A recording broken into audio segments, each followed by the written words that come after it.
Dennis Prager here. Thanks for listening to the Daily Dennis Prager Podcast. To hear the entire 3 hours of my radio show, commercial-free, every single day, become a member of Pragertopia. You'll also get access to 15 years' worth of archives, as well as the daily show prep. Subscribe at Pragertopia.com.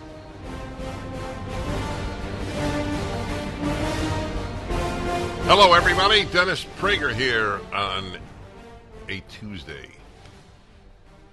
It's my column day Tuesday, so I hope you'll go to my website and read my column. I have 1,000 plus columns on the internet. The beauty of being consistent. Slow but consistent. And I will talk about it. It is about the fact that more Americans are committing suicide than ever before. So now there's a new indictment of President Trump from one county in Georgia. Lindsey Graham said, "Since when do counties, not states, if he has done something against the people of Georgia, then the state of Georgia should bring the indictment." Does that not make sense? Of course, I have no hope for people who hate Donald Trump to realize the damage being done to the United States of America with all of these indictments and the arresting of a former president and the head of the opposition. I'll tell you why I have no hope. I was reading a piece in the New York Times written by a professor of law saying how much damage is being done to the country because of these indictments of President Trump. I don't know if he's a Trump supporter or not. It doesn't matter. I have great reservations about his ability to win if he's nominated. I supported him while he was president because he was, in fact, generally speaking, a terrific president. But that doesn't matter. You can hate the man. All you need to do is love the country. And I'll tell you why I hold little hope for the left, for the Democrats to understand the damage done. That article in the New York Times, did you happen to see it? He was in the George W. Bush administration, the professor who wrote that. So, of course, as I always do, I went to the comments. There were literally thousands of comments. And what I do is I click on, you have a choice, newest, oldest, most popular. I always click on most popular. Every one, I just scroll down, every single one said, "Of course this man should be in jail. Of course he should be in jail. No one is above the law. He can't get away with his crimes. America will be worse off if we do not jail this man." This is what the New York Times reader believes. The New York Times reader is your quintessential liberal and leftist. Increasingly, there isn't much distinction, but I do draw a distinction, a big one, between leftism and liberalism. If liberals drew that distinction, the country would be in fine shape. It's like agnostics. They don't assert that there is a God, and they don't assert that there is not a God. But they live as if there is not a God. Agnostics live as atheists. Liberals vote as if leftists. So the analogy is close to perfect, actually. The Fulton County in Georgia is the most left-wing of the counties of Georgia. The thought that he will get a fair trial there is ludicrous, just ludicrous. You're supposed to be tried by a jury of your peers, but that is not the case in Washington, D.C. or in Fulton County. It is very hard to see where the contamination of the country from the left will end. I'll tell you what the Republicans need to do. They need to impeach Joe Biden. There's far more evidence that he is corrupt than that Donald Trump is corrupt. It's not even close, actually. But even if it were close, he should be impeached. Not because I under normal circumstances would not favor Joe Biden being impeached, despite the fact that I consider him a crook, a true, honest-to-goodness crook who would sell anything for money. I believe he believes in nothing and is dedicated to Joe Biden. Nevertheless, I would not be for his impeachment because I don't want to wreck America. You don't impeach a president even if he is a crook. Even if he was a crook while vice president. However, there is no other way for half of this country to announce that if the left wishes to bring us down by the weaponization of the Justice Department, we will retaliate. Otherwise, we end up with what I have said most of my life: this country is in a civil war, but only one side is fighting.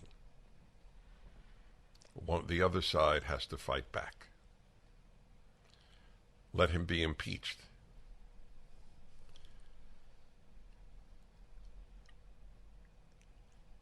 I must say that reading New York Times readers' reactions to a plea, please don't arrest the head of the opposition. You have no idea what you are doing to this country by doing that. That all of them thought the argument was a farce, just a farce. That virtually every reader of the New York Times, I presume, is in favor of the jailing of the head of the opposition and a former president, is as hopeless a sign as I can offer you.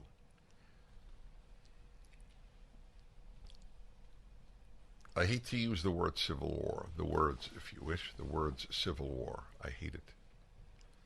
The thought that my country is in one is truly a depressing thought. It is a sad, sad thought. How did half of my country come to believe that something so sick as to put men who say they're women in women's prisons, in women's shelters, women raped by men, now have to be with a human with a penis in a women's shelter? These are sick. The left is sick. It is beyond bad. They have entered the realm of the sick. I don't know what the solution is. Because it's very hard. If people rationally conclude something like, I think tax rates should be X and you think tax rates should be Y, you can have a dialogue. You can't dialogue with the sick. Children should have men in skirts and dresses dance in front of them when they're 5. That's sick. And the better educated, no, I take that back. The more you've attended college, you should never equate going to college with better educated. Never. They have nothing to do with one another. That medical schools will now take in students based on diversity? Your doctors in the future, your children's doctors, may be less competent, but they are more diverse?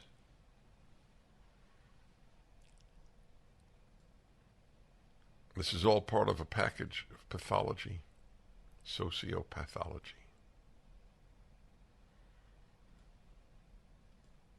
But they never hear this. I read the New York Times, but they don't listen to my show. That's the difference. As I have said for years, we know what they know, but they don't know what we know. Every single comment I read said that the head of the opposition should be in jail. Well, these are dark days in the United States. Dark days. How emotions have taken over. It just shows you the notion of the age of reason. Reason will lead us to a good world. But the people who said that forgot about something. The heart, which for many people is far more powerful than the mind. Gold dealers are a dime a dozen. They're everywhere. What sets these companies apart, and whom can you really trust? This is Dennis Prager for AmFed Coin and Bullion, my choice for buying precious metals. When you buy precious metals, it's imperative that you buy from a trustworthy and transparent dealer that protects your best interests. So many companies use gimmicks to take advantage of inexperienced gold and silver buyers. Be cautious of brokers offering free gold and silver, or brokers that want to sell you overpriced collectible coins, claiming they appreciate more than gold and silver. What about hidden commissions and huge markups? Nick Grovich and his team at AmFed always have your back. I trust this man. That's why I mention him by name. Nick's been in this industry over 42 years, and he's proud of providing transparency and fair pricing to build trusted relationships. If you're interested in buying or selling, call Nick Grovich and his team at AmFed Coin and Bullion, 800-221-7694. AmericanFederal.com, AmericanFederal.com. I call on you, my friend. Wow, watching the head of the opposition indicted and may well go to jail. It's a turning point in American history. And the left, in their despicable arrogance, doesn't give a damn about the message they're sending to half this country. Not just F you, but we will bury you, just like communists. These people are moving this country to communism. They're not nationalizing all industry. That's correct. So it's not full-blooded communism. But it is a form of left-wing tyranny. You have another word for left-wing tyranny? I'll use that. It's fine with me.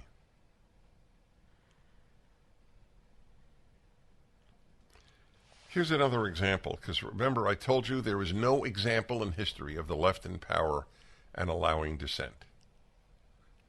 They suppress dissent, whether it's Columbia University or a country or an organization. They suppress dissent because there is only one thing that truly destroys the left: free speech. Free speech is the enemy of leftism. That's why they censor and censor and censor and lie about misinformation. Yesterday I brought to you the fact that all of a sudden the FDA saying, well, ivermectin's, it's not so bad after all. They lied about the dangers of ivermectin. They lied about the dangers of hydroxychloroquine. They lied about the need for masks. They lied about the need to keep children out of school. They lie, and they suppress dissent, calling it misinformation. That's it. That's exactly what the communists did in Russia. So here's another example of suppression of dissent. In the great state of Illinois. Let's see, where is this from? Wall Street Journal. This week. Democrats are eager to make their states havens for abortion. And in Illinois, they're willing to violate free speech rights along the way. Right, you hear that? Did you happen to see this? It's amazing. Amazing. The people of Illinois actually voted for this man, Pritzker. It's like voting for Lenin. Except Lenin was brighter. They're willing to violate free speech rights. Of course they are. I was asked by the people who precede me, Jen and Grant, the terrific show here in Los Angeles on my station in L.A. We were promoting the, what is that, the official name of our get-together with my colleagues for KRLA? Town Hall, yeah, Town Hall. The Town Hall coming up. And so Jen asked me, so you said last year that any Republican is better than any Democrat. Well, what about those who embrace Robert F. Kennedy Jr., those conservatives who embrace him because of his position on the mRNA so-called vaccine and free speech? So I said, well, if you embrace free speech, you're not a leftist. I have great admiration for RFK Jr. He's a truth seeker. I don't agree with him on every issue. I don't care if I agree with someone on every issue. The only person I agree on every issue with is me. The only person you agree on every issue with is you. So it's irrelevant. Free speech? If you're for free speech, that means you're no longer welcome in the Democratic Party. The Democrats hate RFK Jr. Hate him. If you're for free speech, Democrats and the left hate you. You are a fatal threat, lethal threat to the left if you're for free speech. So here's a perfect example. The Democrats in Illinois are willing to violate free speech rights along the way to suppressing, making abortion a haven, to suppressing anti-abortion people. That's the finding of a federal judge who has enjoined a law to silence groups that run pregnancy help centers. Governor J.B. Pritzker recently signed a law amending the state's Consumer Fraud and Deceptive Business Practices Act. God. To sweep in pregnancy centers that counsel women against abortion. The law, drafted by Illinois Attorney General Kwame Raoul, regulates the anti-abortion groups on grounds they engage in, quote, deceptive business practices. The attack on the beauty of law on the left. They destroy everything they touch, including the law. If you counsel women against abortion, pregnant women, you are engaged in deceptive business practices. Maybe the abortion clinics are engaged in deceptive business practices. They don't allow the woman who's having an abortion to know what she's aborting. Why don't they show her pictures and videos of at whatever stage she's in? I think full disclosure is a moral imperative. Know what you're doing.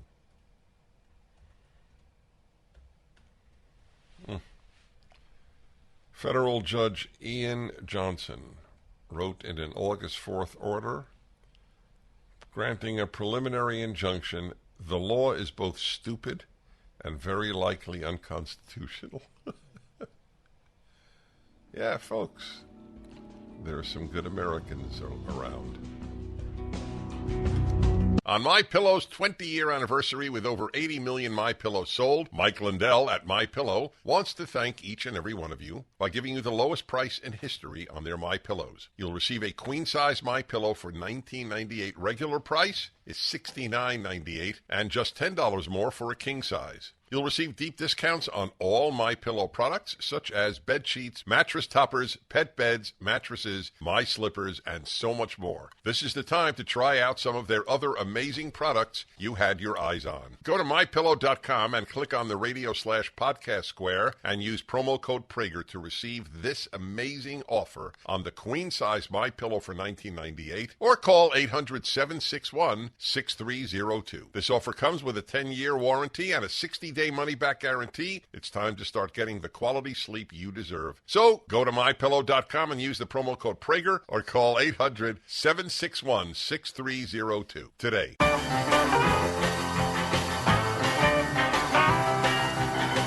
It is mind-blowing, this indictment. The Georgia law is modeled on the 1970 Federal Racketeer Influenced and Corrupt Organizations Act, which gave federal prosecutors a new tool to pursue the mafia. So that's what they're using to pursue the President of the United States, the head of the opposition. Tools to get the mafia. And 18 others are in it. They hate everybody associated with Donald Trump. That includes you and it includes me. Yes, that's a good point. It includes you and me. That's right. And everyone who voted for him. That's right. It's a pathology of the left. I believe Joe Biden is ruining this country. I loathe the man. I think he's a lowlife. No, I know he's a lowlife. But I don't have the same hatred of people who voted for him that the left has hatred for people who voted for Donald Trump.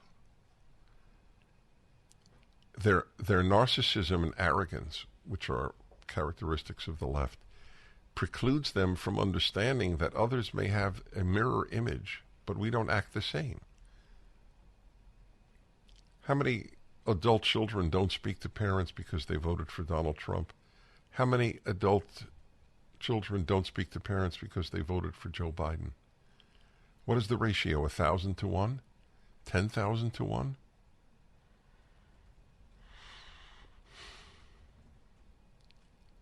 Yeah. Amazing. Gave federal prosecutors a new tool to pursue the mafia by tying mob bosses to the conduct of subordinates within their criminal organization. Prosecutors in New York and elsewhere successfully used the federal RICO law throughout the following decades to bring down several prominent mafia families and other criminal enterprises. Georgia's RICO statute, because of the breadth of it, allows the prosecutor to tell the whole story, the who, what, when, where, and how, said a former DeKalb County district attorney. You have to understand, the left wants to destroy us, those of us who are not left. Even if you're liberal, they want to destroy you. They hate Robert F. Kennedy Jr. They hate him as much as they hate Trump. Anyone who's for free speech, they hate.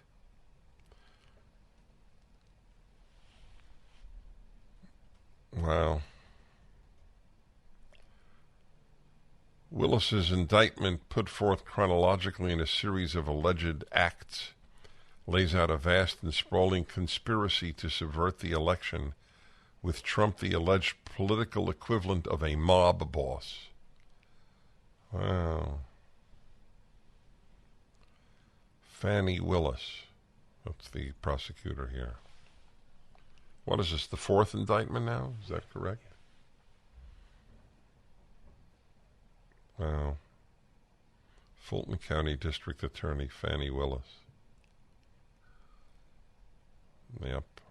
Sure it was arrived at through deep moral contemplation of the consequences. What did he say? Find me 12,000 votes? Was anybody coerced to do anything? Was anybody coerced to cheat? Seriously, I'm asking a question. Wow.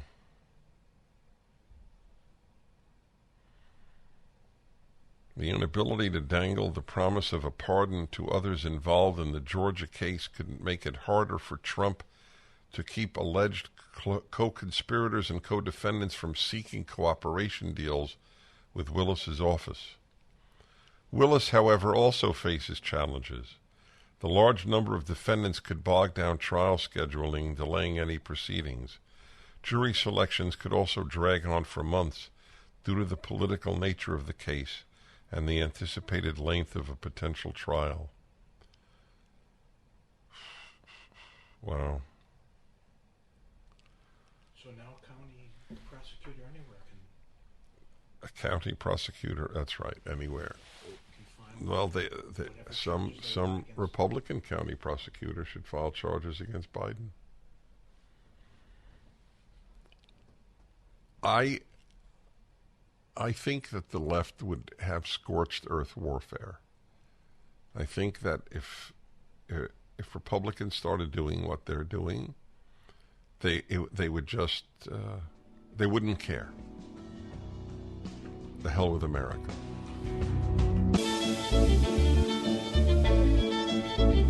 In the Jack Smith indictments, you know the word insurrection is never used. Wouldn't you think if there was an insurrection and that he was involved in it, that he would be charged with insurrection? But he's not. The Wall Street Journal editorial page truly dislikes Donald Trump. In this editorial, they call him deceitful and destructive. His malfeasance on January 6th was disgraceful. Okay. But they understand it's not why you jail an ex-president. Democrats have long sought an indictment related to January 6th, but on that score, what's striking is what's not in the 45-page document. There is no evidence tying Mr. Trump to the Oath Keepers or Proud Boys who planned to and did breach the U.S. Capitol that day. That was the worst offense against democracy, and more than 1,000 people have been prosecuted in connection with it. Okay, I don't happen to agree with the Wall Street Journal's assessment of those 1,000 people. Some of them absolutely, but not all of them. Some just walked in to the Capitol because somebody opened the doors to the Capitol. Yet the indictment offers no new evidence to establish a connection between the riot and Mr. Trump beyond his well-known tweets and public statements. Surely Mr. Smith would have added this to his conspiracy charges if he had found such evidence. Mr. Trump is also not charged with encouraging an insurrection, which is the word and charge leveled by the press corps and the Democrats. Instead, the indictment charges 1 obstruction and 3 conspiracy counts related to what it claims was a broad effort to overturn the 2020 election based on, quote, dishonesty, fraud, and deceit. But the indictment concedes that Mr. Trump, quote, had a right, like every American, to speak publicly about the election and even to claim falsely, that's his words, Smith, that there had been outcome determinative fraud during the election and that he had won. It's interesting, isn't it? Did you notice the wording? Smith is writing, he claimed falsely that there was outcome determinative fraud. Not just, in other words, Smith is conceding it may not be a lie that there was fraud. It is a lie that it determined an outcome. That's why those words are stuck in there. See, it's worth going to yeshiva and learning to parse sentences. That's funny. So it's not a lie that there was fraud. It's a lie that the fraud determined outcome. He knows. I'm agnostic. I have been from the beginning. There's no doubt in my mind that if Democrats could throw elections by cheating, they will. There is no doubt in my mind. I know that like I know the names of my 2 sons. Even my friend Hugh Hewitt, who is a passionate conservative, but moderate, very moderate man, and I say that as praise, not as critique. He wrote a book, If It's Not Close, They Can't Cheat. A whole book on Democrats cheating. Long before all of this. That's correct. Long before. In other words, Mr. Trump can lie about the election all he wants, but the indictment says Mr. Trump broke the law when he acted on those lies. Those actions include lobbying state officials to hunt for voter fraud. Now, let's say he did that. Why is that criminal? You're asking state officials to find voter fraud. Why is that a criminal act? Seems like a good thing to do. Yeah, why isn't it a good thing to do? That's right. Working with his conspirators to stand up substitute electors in 7 states. Okay, I'm not sure that is worthy of an indictment of a president, of sending a president to jail, because I'm not sure that it's illegal. There are things that may not be right, but are not necessarily illegal.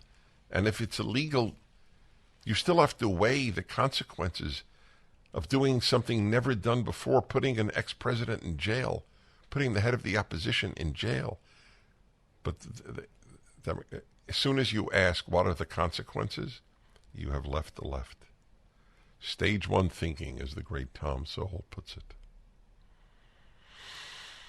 And trying to persuade Vice President Mike Pence that he had the power to refuse to count electoral votes on January 6th. Why is that criminal? Trying to persuade somebody is now a crime? This is a remarkably broad theory of, quote, conspiracy to defraud the United States. This is, again, the Wall Street Journal, which begins with a serious attack on Donald Trump, and one with troubling implications far beyond the fate of Mr. Trump. Mr. Smith's theory seems to be that if a president and his, quote, co-conspirators, unquote, are lying, and then take action on that lie, they are defrauding the U.S. This potentially criminalizes many kinds of actions and statements by a president that a prosecutor deems to be false. You don't have to be a defender of Donald Trump to worry about where that will lead. If you worry about where that will lead, you're not a leftist. It makes any future election challenges, however valid, legally vulnerable to a partisan prosecutor. It might have criminalized the actions by Al Gore and George W. Bush to contest the Florida election result in 2000. Our legal counselors also point to Nixon versus Fitzgerald, a 1982 Supreme Court ruling that the president, quote, is entitled to absolute immunity from damage liability predicated on his official acts. That was a civil, not a criminal case, but lobbying his own Justice Department to investigate voter fraud, or even lobbying state officials to find fraud, is arguably within a president's official duties if he believes fraud occurred.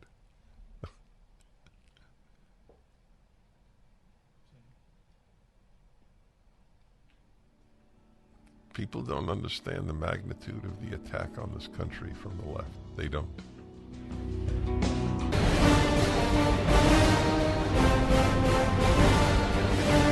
Hi, everybody. Dennis Prager here. In a moment, I will talk to you a bit more about the Georgia indictment and the assault on the United States of America by the left. I just want you to know I spent 5 minutes looking up what my last caller said when I said, can you name me one prominent Democrat who has come out against biological men competing with biological women in sports? And he said Jamie Raskin. Two of us have been doing research for 5 minutes. All we found was Jamie Raskin's support for quote-unquote transgender rights. So either you made that up, or you're right and I missed it, and if you send me data, I'll send you $100. I never made that offer before. So either send me the data or apologize. You know, I've always found this, because I've debated a lot in my life. The only thing I cannot protect myself against in a debate is when the opponent makes up something. Because what am I going to say? You're lying? I don't know for a fact that they're lying. You know who did that? Joe Biden did that. Remember in his vice presidential debate? He said something about the Middle East that I had never heard about in my life. And I thought, wow, why didn't I know that? I follow international events. You know, that's my field, international relations. I was a fellow at the School of International Affairs at Columbia. How did I miss that? I was at the Middle East Institute, no less. So, how do you, there's really no way to rebut a lie. That's you can announce to the world, my opponent lied, made up a fact. Well, there's no such thing as made up a fact. Made up a pseudo fact. But it doesn't work because you didn't do it during the debate. So if Jamie Raskin has come out and said, I oppose biological men competing with biological women, I will send that man $100.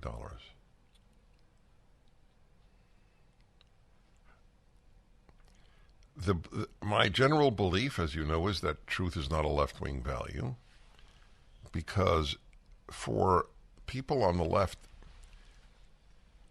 they are so certain of the rectitude of their position that lying on behalf of it is all right. Just like you could lie in war against the communists or the Nazis, their view of their opponents is that they're Nazis. That's what they really think. Every leftist thinks that. Listen, I was accused by 37 professors at Arizona State University of being a white nationalist. That's not different from a Nazi. You should watch my response to that at the Arizona State Legislature. Take a look. It's on the internet. Did PragerU put it up? Yeah, PragerU put it up as well. That is the reason the truth is not a left-wing value. If you're fighting Nazis, you can lie, and there's truth to that. What is it that Churchill said? We have a bodyguard of lies. In wartime against an evil enemy, obviously lying in such an instance for the sake of defeating evil is okay. And since every leftist believes that they're fighting Nazis, it's okay to lie. And that's it. That's how that. I don't think I've ever fully explained why truth is not a left-wing value. Truth is not a left-wing value because opponents of the left in left-wing individuals' eyes are Nazis. They basically say it. What is white supremacist? How is white supremacist different from Nazi? That's what white Nazis were. They were white supremacists. Now you understand why truth is not a left-wing value. But between fighting Nazis and telling the truth, give me a break. Of course fighting Nazis is more important than telling the truth. It's the world of simpletons, the world of the left. Dangerous, vicious simpletons. And that's how they rationalize it. We can lie because we're fighting Nazis. It's important. It's a very important point. The damage being done to this country with all of these indictments of the last president is incalculable. This is the fourth one. They're just piling on. We hate Trump. Again, Trump is a fascist. That's what they say. Well, if you fight fascists, you can do anything. That's it. It's the world of the simple. The vicious simple, one might add. Wow.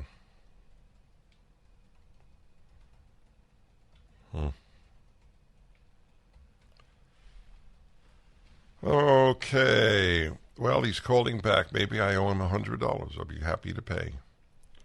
Okay, go ahead, sir.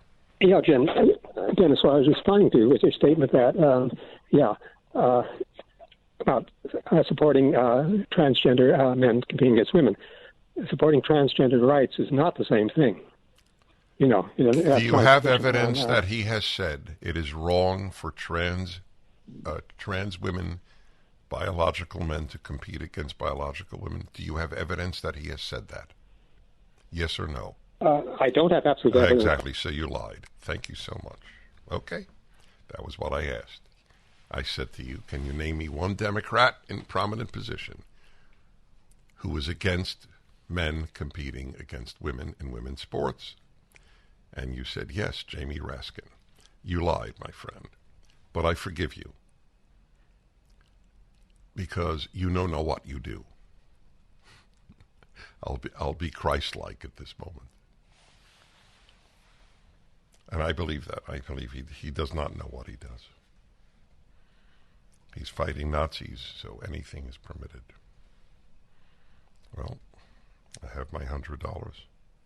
Do you know that a part of me, just so you'll know, there was a part of me that hoped that he was right? Because it's much more depressing. I'm not depressed if I make a mistake.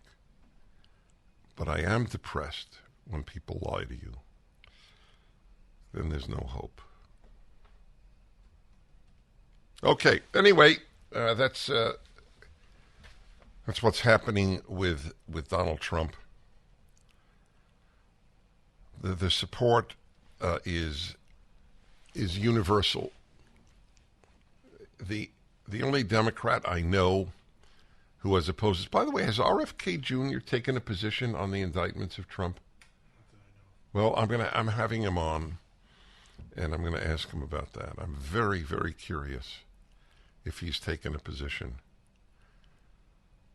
That I have to admit is a sort of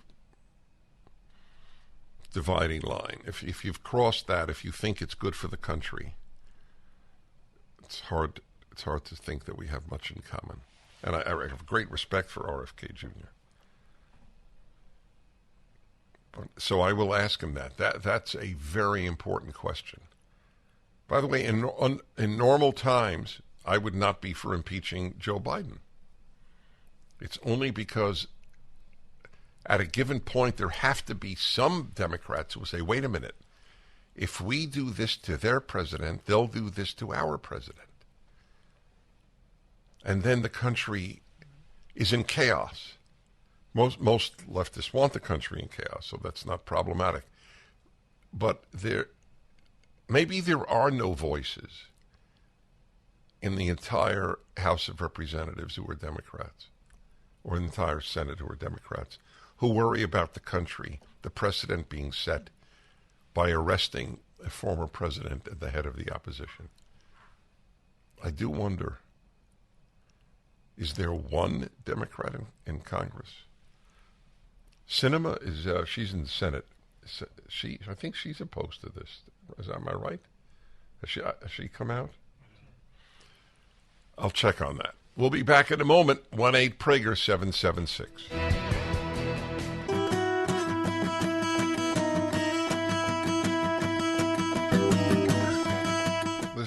This is a crisis, the likes of which we have never even come close to having. Sending a president and the head of the opposition to jail. And half the country thinks it's a great idea. As I have said, the gulf between left and right is unbridgeable. You're destroying my country, you on the left. All you know how to do is destroy. Tell me what the left builds that's good. Not liberals, the left.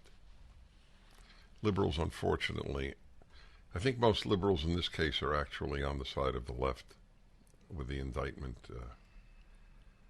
But I don't know. It's interesting. I'd like to know, those who think that the head of the opposition should go to jail, I'd like to know what their position is on transgender women competing in women's sports. Do you know that in Canada? It was last week, right? This is past a week. Yeah. In Canada, a biological male, which is redundant, a male, won first place in women's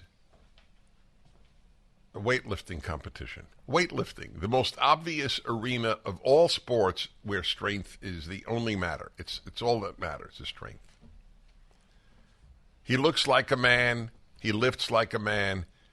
And the most pathetic part was how the two women who were cheated out of first place and second place were clapping and hugging him.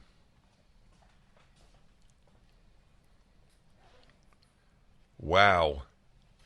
It's hard to imagine the objects of cheating clapping for having been robbed of their rightful rewards.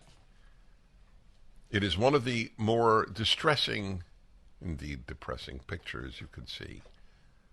These Canadian women weightlifters hugging the cheat, the narcissistic cheat, who said he's a woman and cheated them out of their weightlifting prizes.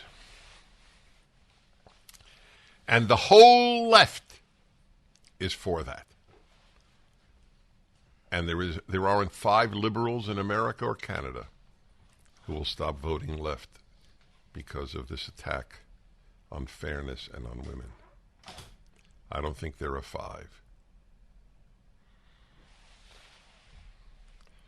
So you have a choice, you listening, and I have the exact same choice, fight or despair, okay? I'm sorry. Nobody promised you a rose garden. I'm reading this 600-page book on the Russian Civil War, the despicable Bolsheviks against the despicable whites, as they were called. The amount of torture, rape, slaughter that took place in between 1917 and 21 is beyond imagination.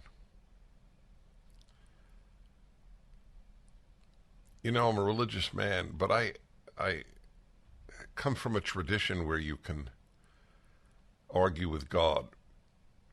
The first Jew does argue with God, Abraham, with Sodom and Gomorrah. Will the judge of the earth not judge justly? What if there are 50 righteous people in Sodom and Gomorrah? Will you still destroy the cities? How about 40, 30, 20, 10? So you're allowed to argue with God. I think God lives in perpetual disappointment, even sadness over the human condition. There's an amazing line in Genesis, and God got sad unto his heart when he saw how bad the human being turned out.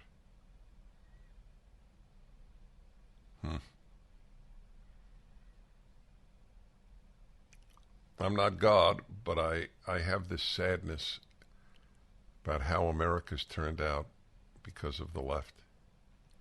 This greatest experiment in human liberty. There have been a lot of bad Americans. You know, we have a video coming out at PragerU about Columbus Day. Do you know why Columbus Day was, in fact, enacted?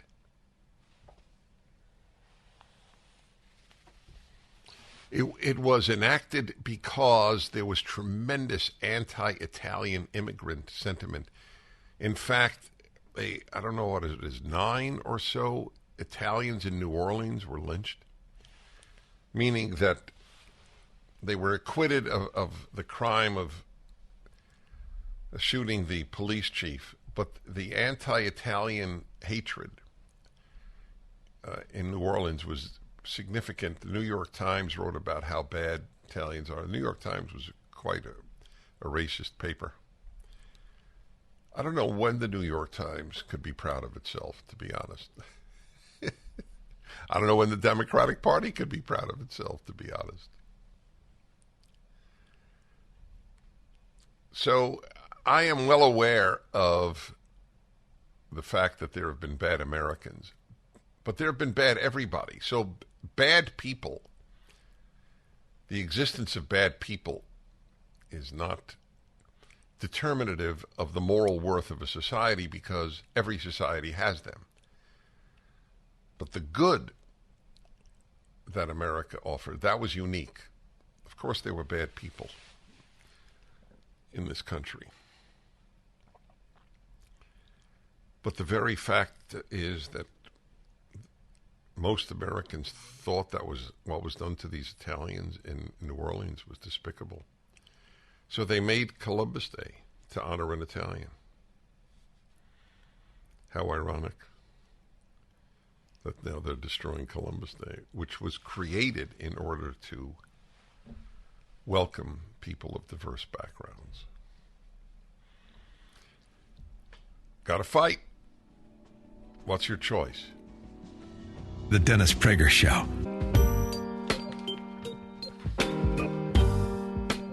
Well, my friends, this is a dark day. I was reading to you earlier with regard to what's happening in Illinois.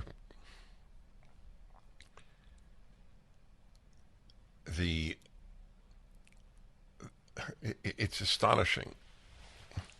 There is a law now signed by the governor, a leftist, therefore a suppressor of dissent. You have to, the day you understand this, that there is no example in history since the Russian Revolution, one might even say the French Revolution, of the left coming to power. And it doesn't have to be in a country, in a state, in a province, in a city, in an organization, in a school, in a university. There is no example of the left allowing dissent. It doesn't exist. If you allow dissent, you're a liberal. You're a conservative. Pritzker, another America-loathing Democrat. Because if you don't love free speech, you don't love America. America is not a place. It's an idea.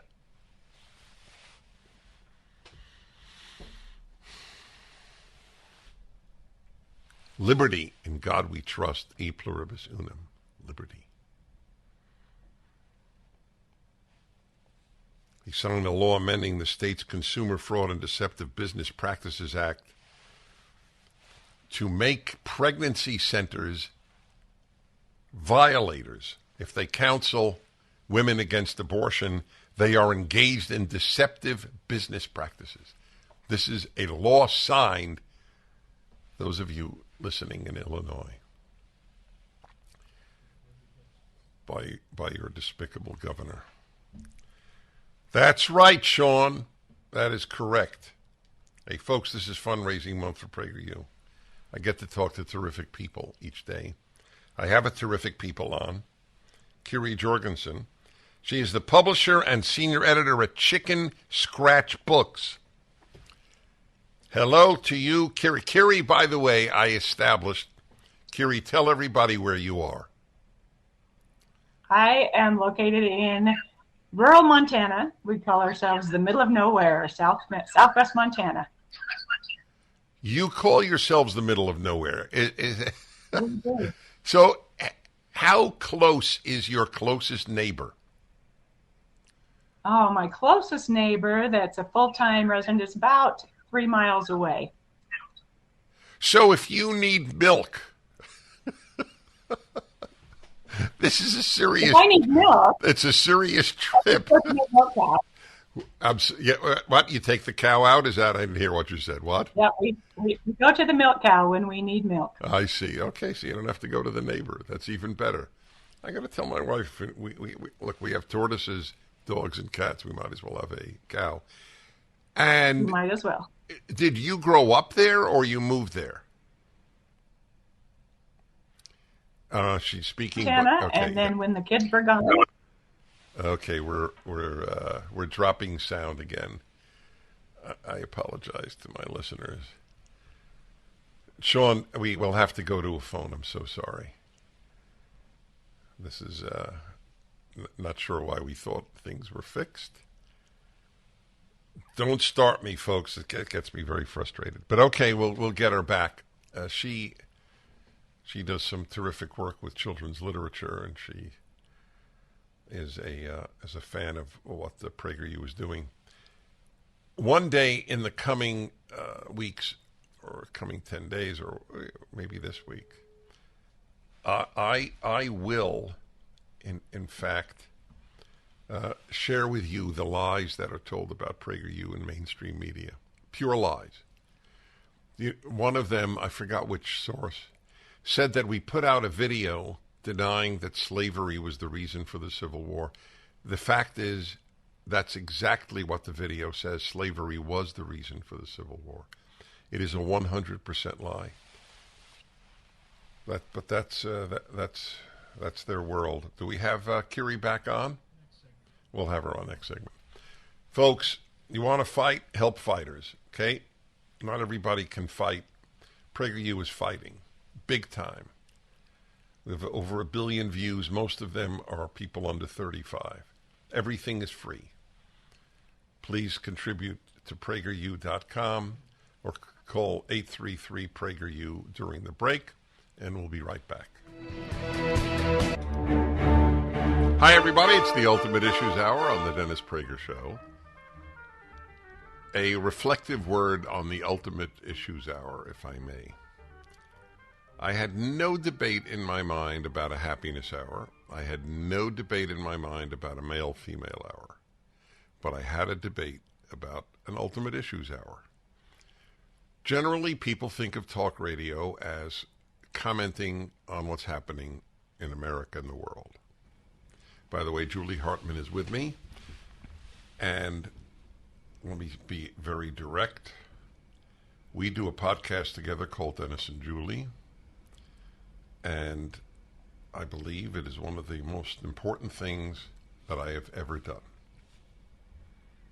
That's how highly I regard our dialogues, which are well over an hour. And they are available to be seen where, Julie? On the Julie Hartman YouTube channel. And of course, you can also download them on Spotify and Apple. And I would just like to point out, this week's episode is particularly good. I like to think that every episode is particularly good, but we were discussing my trip to Berlin and communism and freedom. So this one, I think I want to star. Yeah, it would be a great one to introduce anybody to, either yourself or anybody. Anyway, I'm explaining why Julie's with me. I even have a reflection on Julie and me, but I'll wait for a moment. So I debated whether to have an Ultimate Issues Hour, because it so runs against the general trend of talk radio. Totally understandably. I love talk radio. Would people really tune in? Anyway, it's become one of the most important hours I ever do.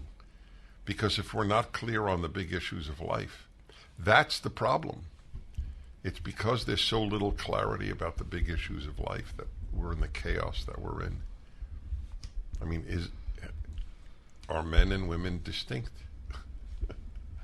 Or are they the same except for certain bodily parts? If people had clarity on that, we wouldn't be in the mess we're in that arena. Just one word on that. I couldn't get over this. The chutzpah of some of these trans female athletes. Do you know that a guy won the female weightlifting competition in Canada? No. You have to see it. It's not shocking. First of all, this person looks like a woman, like I look like a woman. Okay. Secondly, he won because he's a he. End of issue. But the most depressing part, that's depressing enough that Canada allows that. But the two women who were cheated out of wins, the second and third place winners, which would have been first and second, were it not for him cheating, hugged him, clapped and hugged him.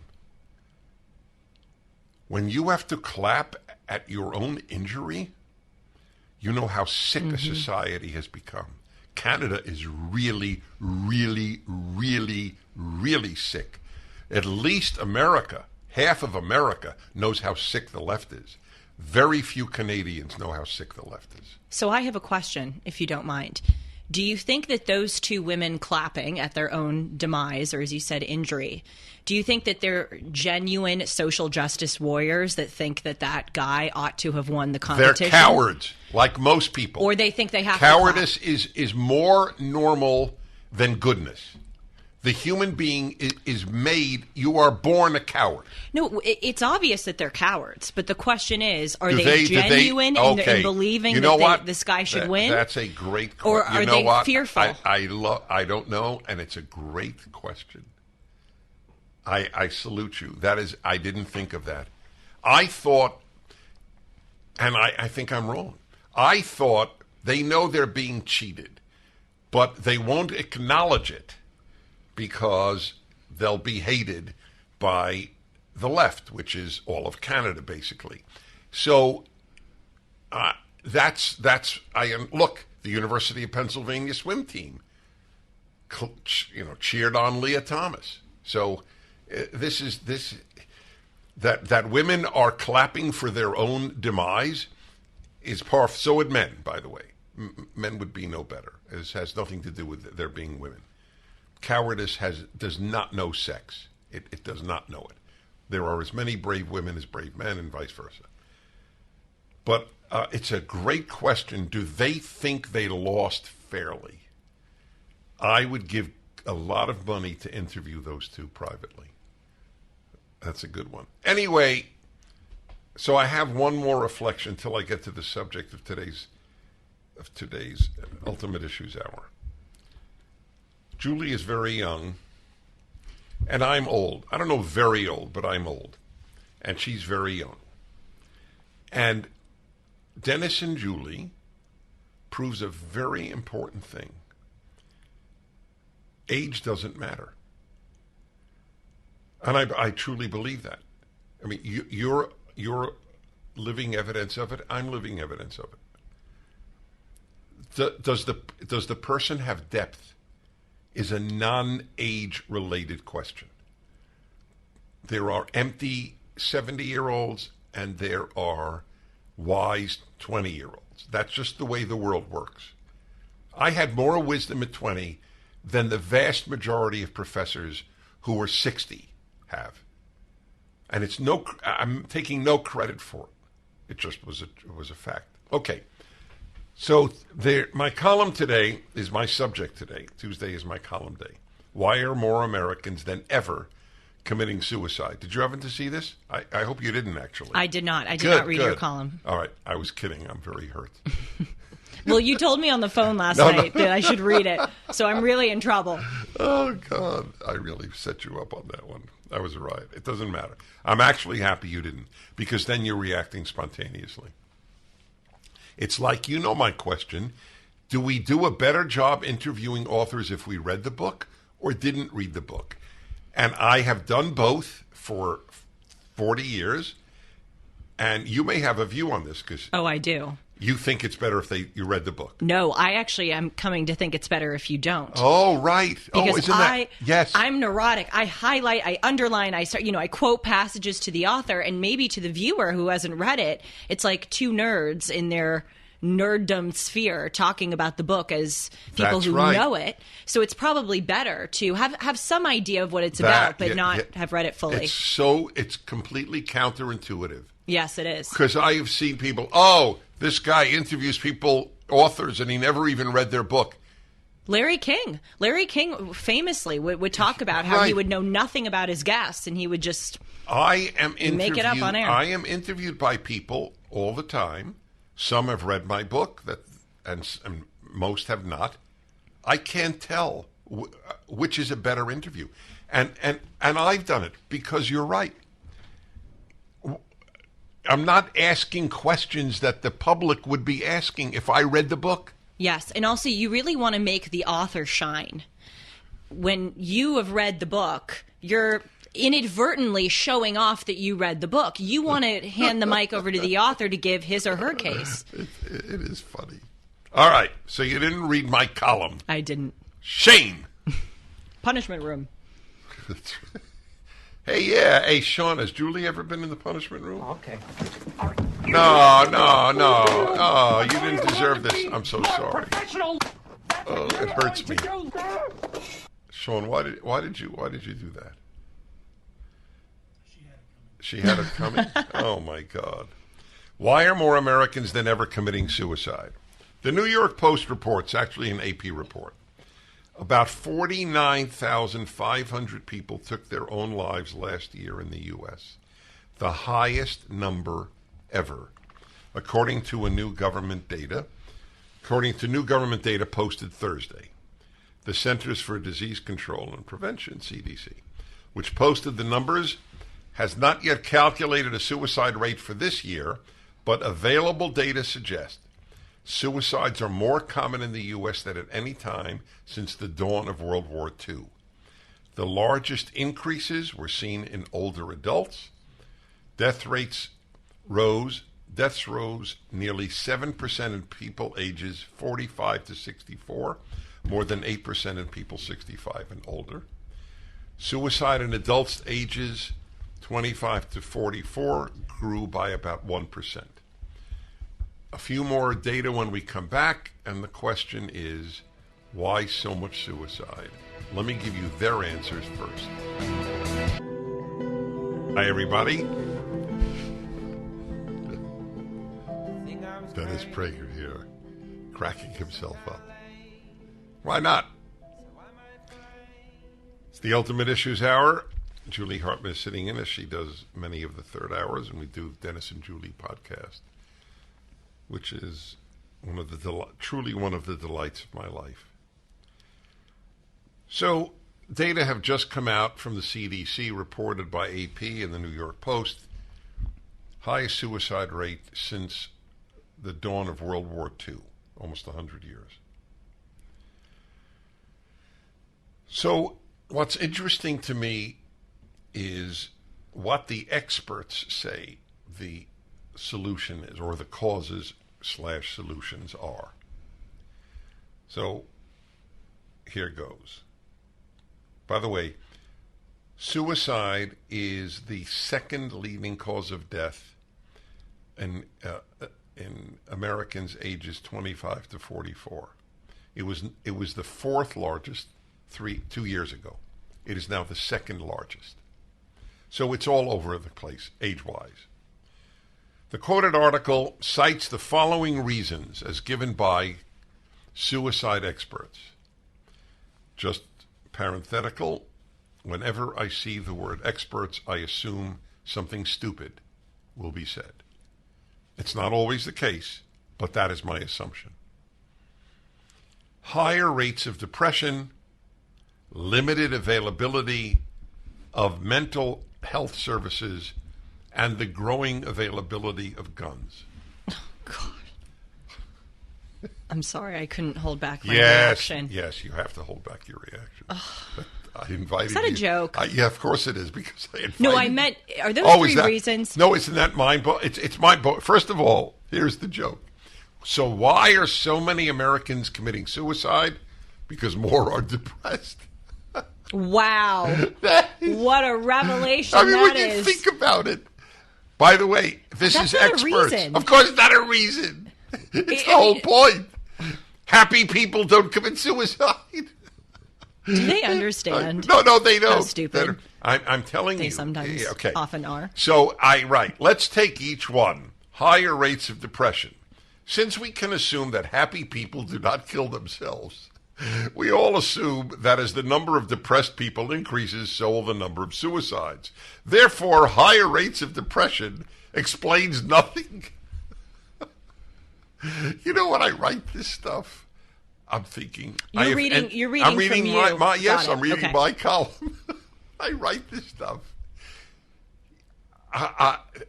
It's like I have to take another puff on my cigar. I can't believe what I... You're getting paid to say such obvious That's right. stuff. Yes, exactly. All it does is kick the can down the road. It would be like saying that more people are being killed by drunk drivers because more people are getting drunk. Is that a perfect analogy? It is. Typical Prager analogies. Thank you. That's true, but it doesn't answer the relevant question. Why are so many more Americans getting drunk? Similarly, higher rates of depression only raises the more important question, why are so many Americans depressed? Next, reason number 2 from the experts, limited availability of mental health services. This too may be true, but like higher rates of depression, this answer avoids the question it raises. Why are so many more Americans in need of mental health services? So there were no answers thus far. Third, the growing availability of guns. Undoubtedly, easy access to a gun makes suicide more probable. Shooting oneself may be the quickest and most likely to be painless way of committing suicide. But again, this is hardly an explanation. Guns were ubiquitous in American life 10, 25, and 50 years ago, yet the suicide rate was always lower. Yes. And those are the answers the experts give. And whenever there's a school shooting, you often say, over the past 50 years, restrictions on guns have gone up as school shootings have gone up. Right. Here is the same thing. Restrictions on guns have gone up while suicides have gone up. Right. So I actually think that third premise is not factual. The growing that's availability of guns, that's a very interesting that's not point. factual. Very interesting point. And access to therapy is at an unprecedentedly high level, adds Sean. I'm tempted to say he's wrong only because I always want to say that. But he's not wrong. Which is, what the hell is that hat on his head? What is he? Why is he wearing a ski hat in August in California? Does anybody have an answer for that? Do you have an answer? Or is that like, why did God make the mosquito? You said on Dennis and Julie, people are characters. Shawnzee's one of them. Oh, Shawnzee? A ski hat. Okay. So I would like to offer, I'm reading from my column, 2 other explanations. 1, loneliness. More Americans are living alone than at any time in American history. And not only older Americans, 25% of all Americans aged 40 have never been married. By far the highest percentage of never married people at age 40 in American history. It was 8% in the 80s. In addition, there are fewer associations than ever. Already in the 1990s, you should read this book. Robert Putnam wrote his classic book. He was a Harvard professor. Bowling Alone, which described the decline of clubs, associations, study groups, and even bowling leagues. The decline of what he called social capital. When I was a child, my mother was a member of the Synagogue Sisterhood. My father was a member of the Synagogue Brotherhood and of the synagogue's board of directors. Every other week, my parents met with others in one another's homes in a study group. Every Saturday, they attended synagogue, which was as much a social occasion, which was a good thing, I write, as a religious one. I want to, by the way, I want to go on a tangent.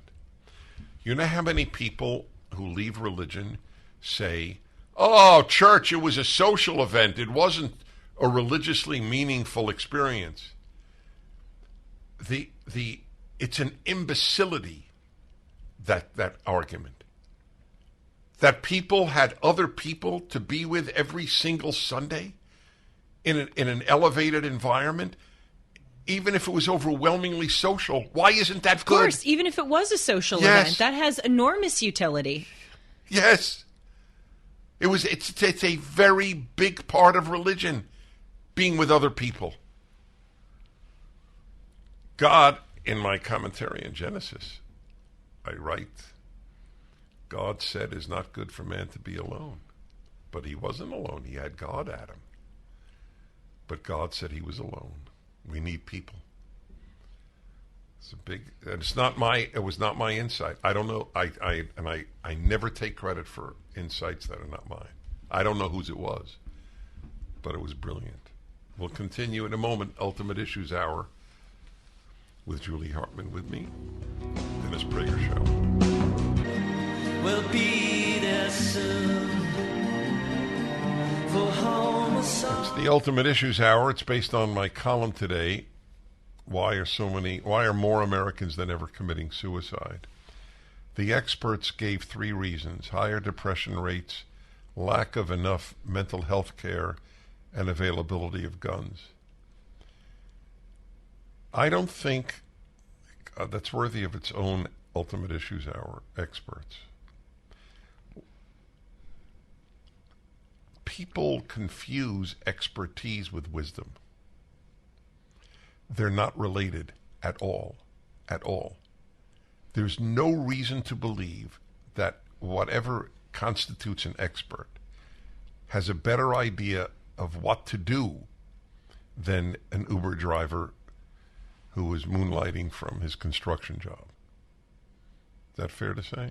Oh, yes. I mean, I know a lot of leftists, with whom I went to high school or college, and many are highly intelligent people who know a lot about certain subjects, but clearly, given their ideology, they don't have that necessary component of wisdom. Few, we don't even hear the word wisdom. That's right. Much anymore. I actually was reintroduced to that word when I encountered you. Well, I'm not sure reintroduced. Were you ever introduced? Well, I knew the word, I right, just no, meant obviously. Sometimes it was used. It is not used. It is not used. It's used in religious Jewish and Christian schools. And not all of them, but if it's going to be used, that's where it'll be used. So my argument is the other 2 things are loneliness, the end of social institutions like religion. After the 1960s, I'm continuing my column, almost everything changed. The spoiled and arrogant baby boomer generation, of which I am a member, but I am not spoiled or arrogant. And I thought I had such, God, maybe because you're here, Julie, but I keep thinking of more topics. I so knew how different I was from most of my peers. I think I told you, I don't know if I've mentioned this on the radio. When I was at Columbia, there were the riots against the Vietnam War, among other things. And you'd see America spelled with a K or America KKKA. This is the 60s were horrific. This was the 70s actually when I was at Columbia, but it's the same thing as the 60s. And I remember it only happened once because I never engage in self-pity. I hate self-pity. And it was the closest I ever got. When I was a young person, I was across the street from Columbia, across Broadway, and I was sitting in a restaurant, and there were a whole bunch of Columbia kids in the restaurant, and I thought, I am truly alone. I'm not sure it was self-pity, but it wasn't a happy thought. I am truly alone. I had one very, very close friend, thank God. And I was not an unhappy man at all. But I realized how alone. And as I write this, after the 60s, almost everything changed. The spoiled and arrogant baby boomer generation rejected almost everything that made life meaningful. Many came to hold their parents in contempt. Remember, never trust anyone over 30. They, after all, went to college and therefore believed they understood life much better than their less formally educated parents. I remember, this is not in my column, I was present. It happened in my parents' house.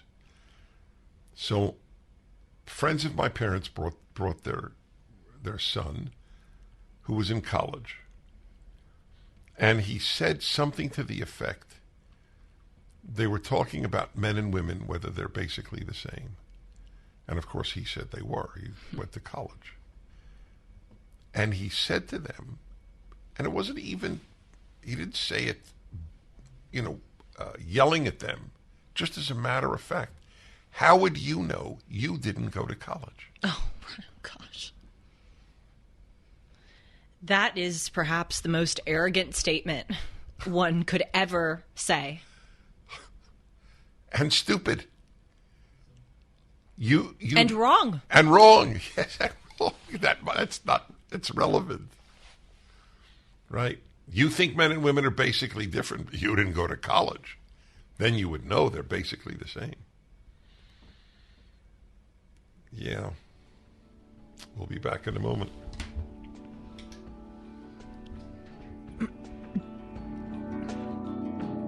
Dennis Prager here. Thanks for listening to the Daily Dennis Prager Podcast.